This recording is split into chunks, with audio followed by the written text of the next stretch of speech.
What's up, ASN family? It's your girl A Savvy, and welcome back to my channel. I know I've been gone for a little bit, well, a month actually, because it's the last time I uploaded a video. So I kind of decided I'm going to do another video today. Wasn't asked for, but I think hopefully it'll become helpful to other people who sees it. So this next video is going to be, personally me, the top 5 things I think is most important after having a baby. If you scroll down, I got like maybe a video or 2 before. It's the top 5 things of what I think is most important that you know during a pregnancy, or like showing the signs that you're being pregnant. I'm gonna just go ahead and get right into it. I gotta go over here for my book. No. It's gonna go from like 5 being what I feel like is the least to what's the most important. Number 5, for what I think is most important to pay attention to after a pregnancy, is hair loss. Every day we lose hair. You know, it'd be like a little clump, could be big humps, or whatever the case may be, but we lose like a small amount of hair every day. But what I've noticed after a pregnancy, like my edges were like extremely thin, and then if I didn't have a protective hairstyle in, like with my real hair, I realized whenever I was combing it out, made sure wetted, it was wet with products, all that good stuff, I was combing out a lot of hair, and it got so bad to like a literal ball inside of my hand. And it happened with my first daughter.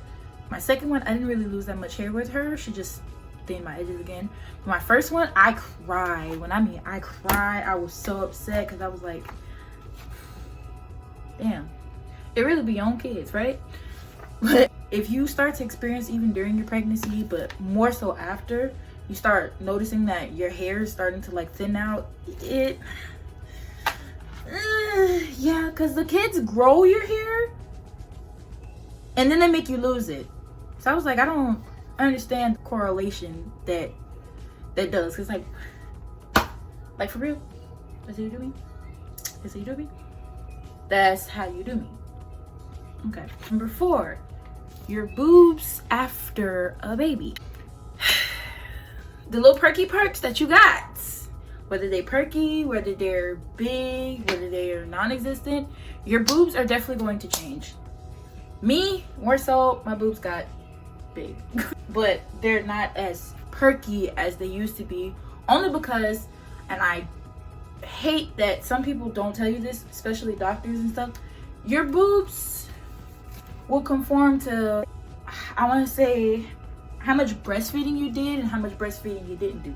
So if you didn't breastfeed with the current child that you have, or your previous children before then, your boobs could sometimes stay the same. So it'd be fine. Like, you know, it still look same perky, same big or whatever.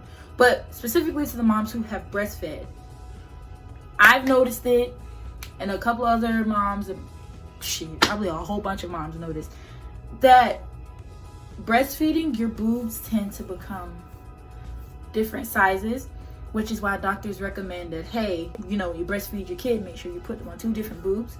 But for some odd reason, babies be liking to try you and be like, nah, I want this one.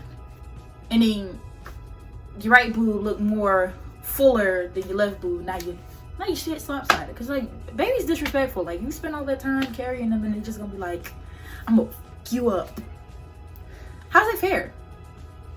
How is that even remotely fair? But your boobs aren't going to stay the same all the time. You're gonna have because of them like producing milk, you know, and getting ready to have a baby or whatever the case may be, they'll look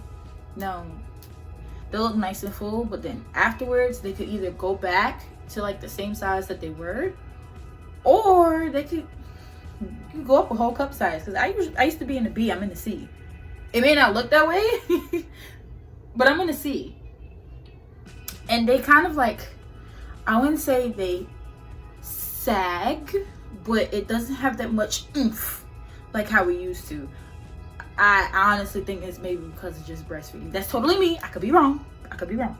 But I feel like after breastfeeding, your boobs don't have that little oomph to them anymore, which is why most women go to get their little mommy makeovers, you know, with their stomach, their boobs, and all the other good stuff. I want to tell you that your boobs are definitely going to change.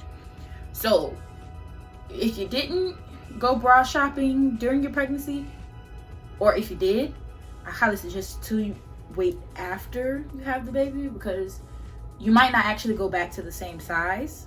So don't quote me on that. I know everybody's different. I don't know, because I know mine do. Number 3, your periods.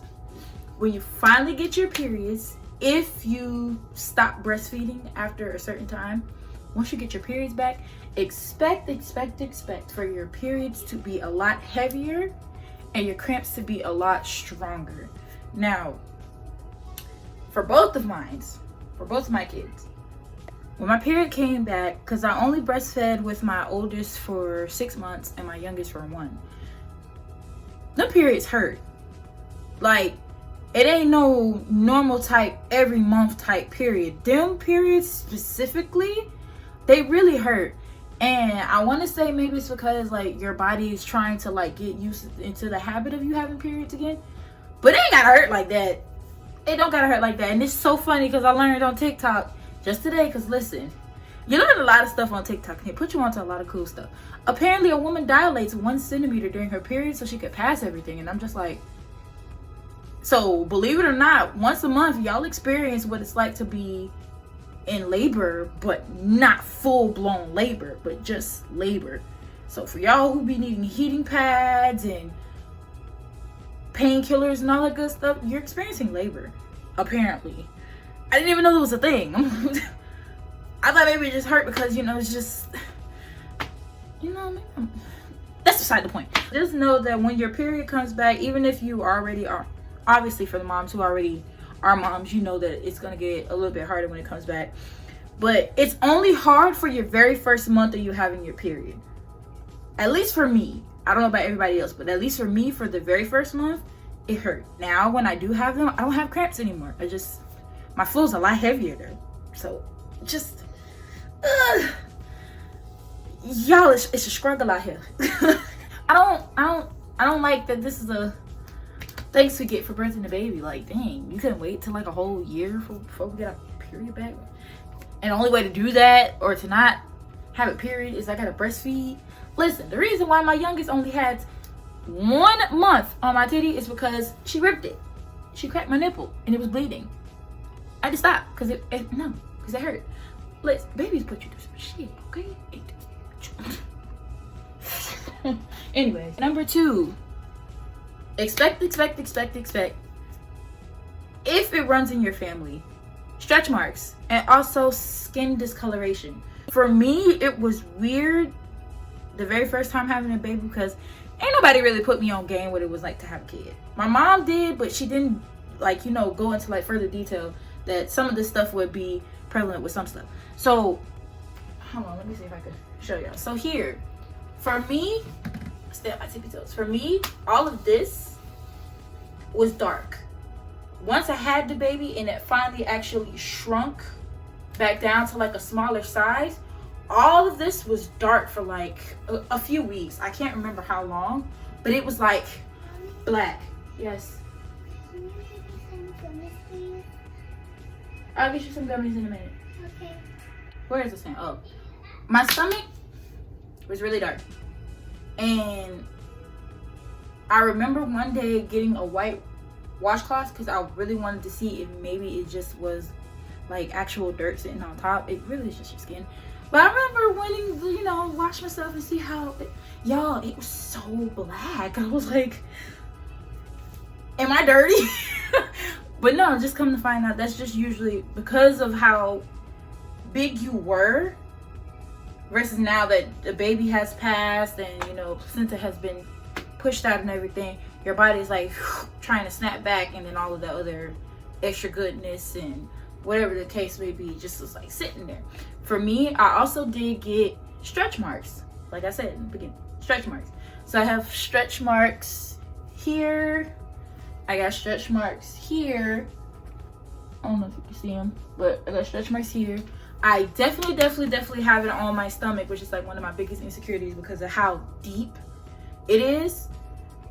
And I'm not used to it because I'm so used to having like a flat stomach. Now I got a fupa. And I kind of have that because I had 2 C-sections, unfortunately, because my second child, she decided that she was going to have me dilate, but I was just having contractions out the wazoo. And they told me that I was going to have a dry birth with her because by the time, you know, my contractions really started rolling, all my water had been like gone. That's the story for another day, because homegirl did me wrong. She did me wrong. She did me so dirty. But if you're a first-time mom, please, please, please expect to have stretch marks. Now, I know, and I have met some people in their families who do not get stretch marks. And let me just tell you, God, we got beef. Because why? Why they don't get to have stretch marks, but I do? Like, why they don't get to look like oatmeal cream pies? Like, what's up with that? Tell me how that's fair. You tell me how that's fair. Tell me. Let's have a conversation. How is that fair? How is that fair? And then some people have snapback. Half the time, some of them don't necessarily be working out, but for the ones that do, definitely understand snapback because your body's so used to all that adrenaline and metabolism is still high after having a baby, so it's just like, snap back in. But for the ones who don't, I got a bone to pick with you. Yes, my nail is broken. Don't judge me. I don't be understanding. I don't understand, bitch. If you're a first-time mom and you start to see yourself having stretch marks, just know it's totally fine. There's nothing wrong. Rub cocoa butter on it during your pregnancy and afterwards. I've been doing that for the longest and it ain't working. I gotta try something else. The number one thing that is the most important after pregnancy that I really think people should pay attention to, and I'm gonna be serious for a moment. Definitely gonna be serious with y'all for a moment. So, why don't you keep getting caught on this damn thing? The most important thing that I feel like is obviously important, PPD, postpartum depression. I really want y'all to be serious because this is a very, very, very, very serious condition that most women go through after pregnancy, and half the times we don't know. As for me, I'm currently dealing with postpartum depression, but it's not as bad to where I feel like I'm going to harm myself or my kids, or if like I really need to speak to a therapist, which I really do. I definitely need to, not just for postpartum depression but other things. But that's something that y'all really need to have people pay attention to, especially yourself. So if it's you and your partner watching this, please, by any means, if you start to see the signs where the mom is like randomly crying, she's quiet, she looks like she's sad, or whatever the case, y'all have to really, really pay attention and be on her behinds. And I want y'all to also know that men can also experience postpartum depression. So don't just shy it off to just women having it. Men can also have it too, and it's very scary because we already know men are conditioned to not tell us certain things, and they're not allowed to go through certain things or whatever. Listen, pay attention to both sides. It's very much real. It's very much a thing. People are out here harming their kids because of it, harming themselves because of it. You have some people who don't know that they have it, and they tend to just like randomly do certain stuff that people, well, wow, I didn't even know such and such even had that going on. You have a lot of people that show signs, especially of them having it. You don't necessarily have to have it right away after having the baby. You can have postpartum depression like years down the road. It hits in different waves. So for me, sometimes I'll be okay, and the next minute when I feel my mind just said F all this and all of that good stuff, I completely shut down. I found myself crying. I found myself being quiet. I really won't talk to nobody. I don't have an appetite. I really, when I say I shut down. And it could be probably because on top of other stuff that I got going on, because I do have clinical depression. I also have postpartum depression, and I've been experiencing it a lot less with my youngest than I did with my oldest. So I want y'all to understand that this is very serious. So if you're expecting your first child, or if you already have one, Don't feel ashamed to go get some help. Start a blog or talk to a mommy group, a daddy group, whatever the case may be. Everybody is going to need to be a village when it comes to this, because it's an extreme amount of emotion. I can't even explain it to you, but it's very extreme, it's very heavy, and it's something that is not talked about or acknowledged in parenting. Because most people, the minute you say you're depressed, oh, you ain't got nothing to be depressed about, or oh, you need to just go ahead and pray. Yes, prayer can help with a lot of things, but prayer don't help with everything unless you put in some work behind it. If you need to go get the help, go get the help. It's nothing to be ashamed about, and I wish people would stop shaming people for having depression in general, but just specifically for postpartum. It's okay. You're doing wonderful. You're doing fine. You're gonna have your rough days. You're gonna have your good days. Don't give up the fight. Keep going. Keep pushing. You got this. If you feel as though you are having some sort of episode, please call your nurse if you have one, or if you have somebody who you could talk to. Call a hotline or something. But listen, when I tell you this topic is very important, it's very important, because nobody actually ever explains or talks about this during or after a pregnancy. Be mindful that this stuff is still very much here. It's still very much here, and it's very much real. It's very much scary.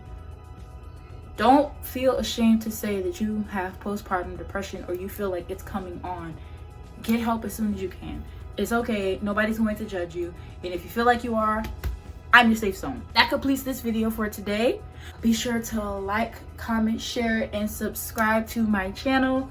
I'm probably going to put some links down in the description below for anybody who is currently pregnant and or just, you know, gave birth to their child, for like some hotlines that you guys could call, or like some online.